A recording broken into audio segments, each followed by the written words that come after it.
Coucou les copains, j'espère que vous allez bien. Aujourd'hui on se retrouve pour un petit chit chat make-up. Ça fait hyper longtemps qu'on en a pas fait. Cette vidéo est en partenariat avec la marque Ana Luisa, dont j'ai déjà parlé dans plusieurs autres vidéos parce que j'ai déjà collaboré avec eux. C'est une marque de bijoux qui fait des bijoux de qualité, comme on dit, neutre en carbone. C'est-à-dire qu'ils font attention dans leur packaging, dans la conception de leurs produits, etc. Donc par exemple moi j'ai tout reçu dans une petite boîte de cette taille-ci. On n'est pas sur du carton qui sert à rien. Vous avez toutes les informations dessus. Évidemment vous pouvez aller sur le site et découvrir les initiatives qu'ils ont, où est-ce qu'ils produisent, etc. On reçoit tout dans des petits pochons comme ça. C'est très pratique. Les anciens pochons, c'est les trucs dans lesquels je mets tous mes bijoux. J'adore les designs, j'adore les bijoux et ils tiennent super bien. J'ai pas mal déjà de parures de chez eux et là j'ai reçu plein de nouveaux modèles. Du coup j'ai reçu les boucles d'oreilles que je porte évidemment, puis ce collier absolument sublime. Je fais très youtubeuse beauté, je meurs. Vous avez évidemment un code promo qui s'affiche juste là, Orionson20, pour avoir moins 20% sur votre panier. Je l'ai testé, hein, ça fonctionne. Et Ana Luisa a accepté d'organiser un concours sur mon Instagram pour vous, sur lequel vous pouvez participer pendant une semaine. Donc n'hésitez pas à aller voir, c'est la dernière publication. Essayez de remporter 75 € à dépenser sur le site. Faudrait qu'un jour j'essaye leur bague parce que je pense que ça peut être très sympa aussi, mais je connais pas ma taille de doigt. C'est des bagues qu'on m'offre et ils y vont au petit bonheur la chance et ça fonctionne. Mais moi j'ai jamais pris le temps d'aller avec un baguier voir ma taille de doigt. Faudrait que je le fasse parce que j'aimerais bien tester leurs bagues aussi, ils ont des jolis modèles. Sur ce on peut passer à la vidéo. J'ai reçu pas mal de questions donc on va commencer directement. J'ai vu un maquillage sur TikTok que j'aimerais bien refaire. Un maquillage en gros de brun froid sur des yeux bleus et je pensais pas que ça pouvait rendre aussi bien. Bon j'ai pas les skills de la madame donc on va voir ce que ça donne et puis je suis quand même très pâle, elle vraiment beaucoup moins. Oh non, je viens de chier mon vernis. Fais chier, il était pas sec. Bon, ça c'est l'histoire de ma vie, ça mettre du vernis puis pas attendre qu'il soit vraiment sec et puis commencer à faire de la merde avec. Bah ouais, mais je fais zéro effort. Moi je suis pas assez patiente pour être coquette. Ah, oh, ça le taille vraiment comme un crayon. Oh merde, peut-être en train de le chier là, le crayon Yves Rocher. Oh non, la mine. Oh non. Pas vrai.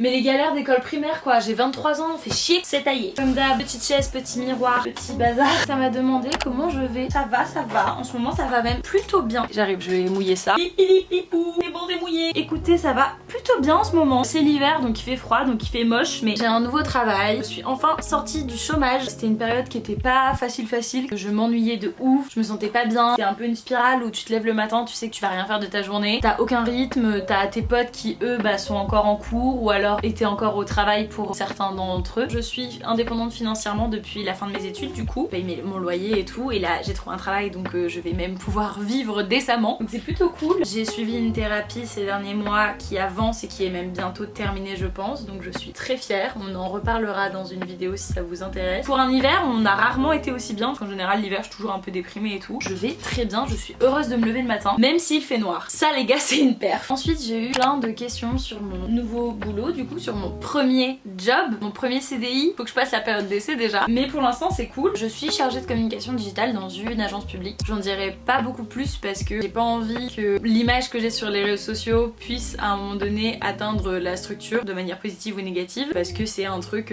qui dépend voilà, du gouvernement et tout. Là on est plus sur des stages ou des alternances où je me permettais de vous dire des trucs et tout parce que je ne m'y projetais pas. Là je m'y projette un minimum. On est dans la cour des grands maintenant les copains. J'adore ma boîte, les gens sont hyper bienveillants. Je m'étais dit bon ça va être le public, des gens un peu plus vieux, ça va être très institutionnel, très tout le monde se vous voit et tout. Pas du tout. Je me rends compte que vraiment j'ai plus de facilité à travailler avec des gens qui sont un peu plus âgés que moi, que des gens qui ont mon âge. J'essaie de me rajouter un peu de couleur mais pour l'instant ça a pas l'air de fonctionner de ouf. Je fais un test mais je crois que je vais pas aimer les gars parce que j'ai tellement du mal avec les trucs qui modifient la forme de mon visage. Ah j'aime pas du tout. Comment on retire? Ah ça dégage. Je suis chargée de communication, je gère les réseaux sociaux de la structure. Je fais aussi pas mal de choses diverses et variées parce que j'ai la chance d'avoir une équipe qui me fait vachement confiance, notamment mon boss qui est hyper bienveillant et qui est en mode Marine si tu veux découvrir des choses bah découvre. Je suis très reconnaissante, je suis très contente d'avoir trouvé ce travail. C'était l'un des premiers auxquels j'ai postulé. En tout pour trouver mon premier job j'ai fait 86 candidatures. La structure dans laquelle j'ai terminé c'était dans mes 10 premières candidatures et c'était l'offre que je voulais la plus parce que c'était dans le secteur public, c'était exactement le poste que je voulais. Hyper reconnaissante qui m'ait laissé ma chance parce qu'à la base il cherchait quelqu'un qui avait beaucoup d'expérience et moi je suis juste arrivée avec mon baluchon d'idées et mon sourire. Puis voilà quoi, j'ai conquis le peuple. J'étais vraiment motivée, c'était vraiment là où je voulais aller. Trop marrant parce que c'est une entreprise que je connaissais pas avant de postuler et puis une fois que j'ai été fouillée j'étais en mode c'est exactement ce qu'il me faut. Ça a été un process qui a été très long parce que j'ai postulé début octobre et j'ai commencé le 28 novembre. Là j'ai hâte de recevoir mon premier salaire. parce que le chômage ça couvre clairement pas la vie à Paris quand on a 700 balles de loyer et qu'on a 700 balles de chômage. Donc j'ai vécu 2 mois sur mes économies que j'ai quand même plutôt bien cramé parce que j'avais pas non plus m'empêcher de vivre. Il faut renflouer les caisses là les amis. Est-ce que ça a été compliqué de trouver ton premier taf, car je galère depuis 1 mois? Ça a pas été facile hein, comme je l'ai dit, ça a été 86 candidatures honnêtes, sachant qu'il y avait des candidatures simplifiées sur LinkedIn, ce genre de choses. Mais ça a quand même été un long processus où je postulais tous les jours à 3 ou 5 offres assez sérieusement, avec vraiment l'aide de motivation et tout. Donc c'est chronophage, il y a peu de retour sur investissement parce que sur ces 86 candidatures, je pense que j'ai eu peut-être 7 ou 8 retours pour des entretiens. J'ai été dans des entretiens aussi où j'ai vu que ça allait pas fonctionner et je leur ai dit bah écoutez merci mais je vais pas donner suite à ce processus de recrutement parce que le poste finalement me convient pas. Faut pas non plus oublier que c'est votre premier emploi, mais il faut quand même avoir des petits critères. Si je peux vous donner quelques conseils, faites un tableau avec toutes les offres auxquelles vous postulez. Vous mettez le lien de l'offre, le descriptif de l'offre, la date à laquelle vous avez postulé, l'entreprise pour laquelle vous avez postulé, la lettre de motivation si vous en avez fait une. Mettez tout dans le tableau, comme ça quand on vous appelle au téléphone en vous disant oui c'est nanana pour un entretien nanan, vous avez juste à ouvrir votre tableau, vous avez tout sous les yeux et vous pouvez vous rappeler exactement les détails de l'offre. Faut savoir qu'il y a aussi pas mal d'entretiens téléphoniques un peu surprises où on vous appelle, on dit est-ce que vous avez 10-15 minutes pour qu'on balaye un peu pour voir si votre profil pourrait convenir. C'est mieux d'avoir l'offre sous les yeux plutôt que d'être complètement dans l'océan et de pas du tout savoir de quoi on parle. Ensuite évidemment ayez des critères de sélection, pas en avoir trop, 2 ou 3 c'est bien. Être à peu près sûr du poste que vous cherchez, ou alors si vous cherchez plusieurs postes, dans quel secteur. Il faut pas être trop restreint non plus. Si vous voulez absolument par exemple travailler en relation presse dans un théâtre très bien payé, bon vous savez déjà que le milieu de la culture c'est pas forcément très bien payé, donc est-ce que le milieu de la culture c'est compatible avec vos ambitions salariales? Ensuite est-ce que le théâtre c'est pas un peu trop restreint? Est-ce qu'il faudrait pas ouvrir au milieu de la culture et donc accepter par exemple des postes dans le cinéma? Ayez des critères, à peu près une idée précise de ce que vous voulez et à quel point vous pouvez l'élargir pour avoir votre premier emploi. Moi je savais que je voulais être dans le secteur public, je savais le poste que je voulais et après je me suis laissé plein d'ouvertures et du coup j'ai fini dans une agence publique dans un domaine que je ne maîtrise pas. J'apprends tous les jours et c'est très enrichissant et je me dis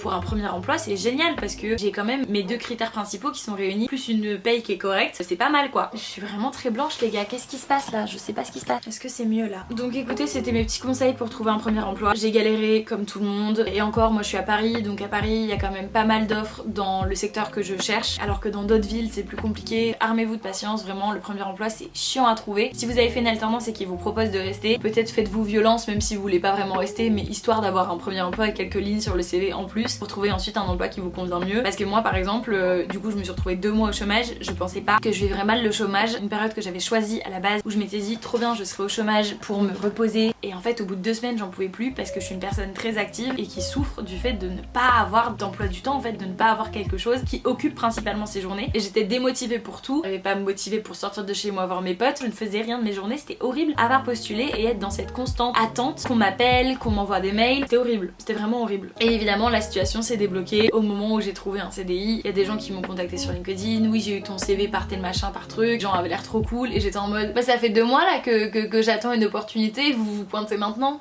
Quelqu'un me dit t'as plus du tout d'acné. Comme vous pouvez voir ma peau en ce moment c'est très correct parce que j'ai repris la pilule et que j'ai de l'acné hormonal, donc tant que je serai sous pilule je n'aurai pas beaucoup d'acné. C'était un choix de ma part de reprendre la pilule, je vous disais que j'étais sous pilule et puis que j'avais arrêté parce que je voulais pas être sous pilule. J'ai mis aucune base à paupières à la Marine Top, je sais pas du tout où je vais là, je sais pas ce que je fais. J'y vais franco mais je sais pas où je vais. J'avais eu la pilule quand j'étais jeune, quand j'avais 16-17 ans, ça faisait vraiment bien le taf, j'avais plus d'acné, je me sentais bien mieux dans ma peau. J'avais une pilule qui est très forte, la Minerva 35 qui est un dérivé de la Diane 35 qui a donné des cancers à plein de madames, donc un peu la flemme. J'ai changé de pilule plusieurs fois. Quand je suis arrivée dans une relation où j'étais avec un garçon pendant plus d'1 an, c'est dans cette relation là que j'ai décidé d'arrêter la contraception en me disant bah en fait j'ai pas envie de prendre une contraception qui est hormonale, je me renseignerai plus tard pour prendre un stérilet. Finalement on s'est séparés et donc je n'ai pas pris de stérilet. L'acné est revenu, c'est comme ça que vous m'avez connue au début de ma chaîne sur YouTube. J'avais pas mal d'acné, j'avais une peau qui avait pas mal de micro-kystes, qui avait pas mal de rougeurs etc. Vous avez vu un peu l'évolution parce que dans ma routine skincare je suis passée à des produits beaucoup plus naturels, chez Typologie notamment, qui ont sauvé ma peau quand je n'avais pas repris la pilule encore. Puis finalement j'ai repris la pilule, solution un peu de facilité, on va pas se mentir, j'ai de l'acné hormonal, bah je vais réguler mes hormones, ça va mettre un pansement sur le problème, donc je n'ai plus d'acné. On s'est accroché, on a espéré que ça passe et puis c'est passé quoi. Oula, ah oui d'accord, j'y vais pas avec le dos de la cuillère donc, pas avec le dos de la spoon comme on dit, personne dit ça. Oh là là, mais c'est affreux. Je suis vraiment pas habituée à avoir mes yeux aussi chargés de maquillage, je ne mets jamais de fard à paupières les gars. Pourtant j'ai 18 palettes parce que j'ai eu une période au lycée. Oui, tout mon maquillage est périmé. Vous avez d'autres questions? Mais j'y connais rien moi, l'estompage et ce genre de trucs. La vie est belle, j'ai une belle peau. Ah c'est chargé comme maquillage hein. Waouh, est-ce que je m'attendais à ça? J'ai l'impression qu'elle c'est beaucoup plus du vert quoi. Est-ce que j'ai chié dans la colle? Bon, le but des Chit Chat Makeup c'est que ce soit expérimental. Mon dieu mais qu'est-ce que que je suis pas en train de faire là les gars? Il y a vraiment des gens qui se maquillent autant au quotidien. Je suis fascinée par votre faculté à faire. C'est un talent hein, que je n'ai pas. Hein. Pour l'instant je suis pas conquise. Je vais pas vous cacher. J'ai un peu du mal avec ma gueule là. Non mais they say trust the process. J'ai l'impression d'être de la famille Adams. On m'a demandé du coup si j'avais arrêté de faire du sport tous les jours et si ça avait changé la perception que j'avais de mon corps. Non, je ne fais plus du sport tous les jours parce que je fais du 9h-18h dans les bons jours et donc j'ai plus forcément le temps. Oh my god!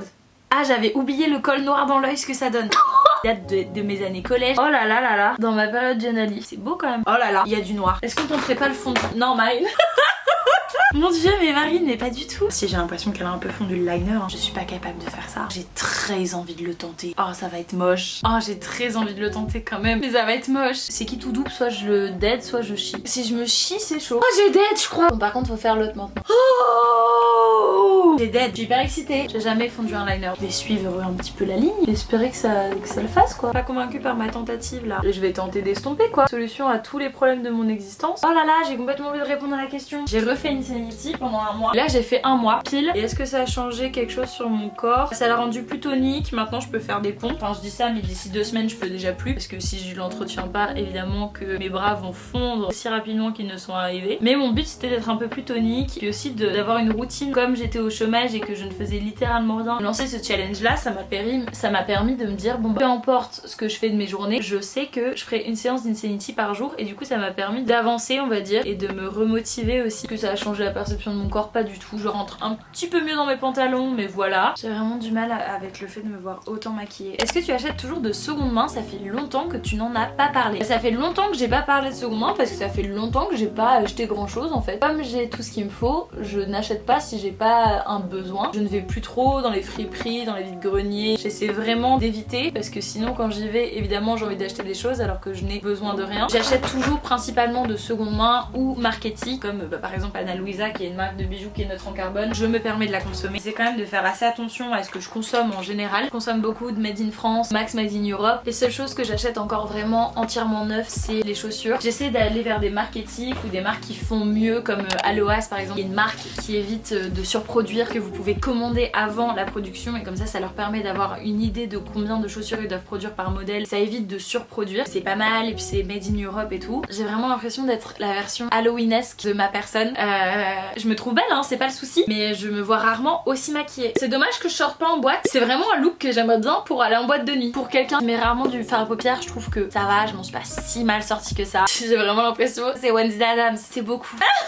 C'est beaucoup de maquillage pour une seule personne. Écoutez, j'espère que cette vidéo vous a plu, que vous avez obtenu la réponse à certaines de vos questions. Très contente d'avoir fait cette vidéo avec vous et d'avoir testé ce maquillage de soirée alors qu'il est midi 22.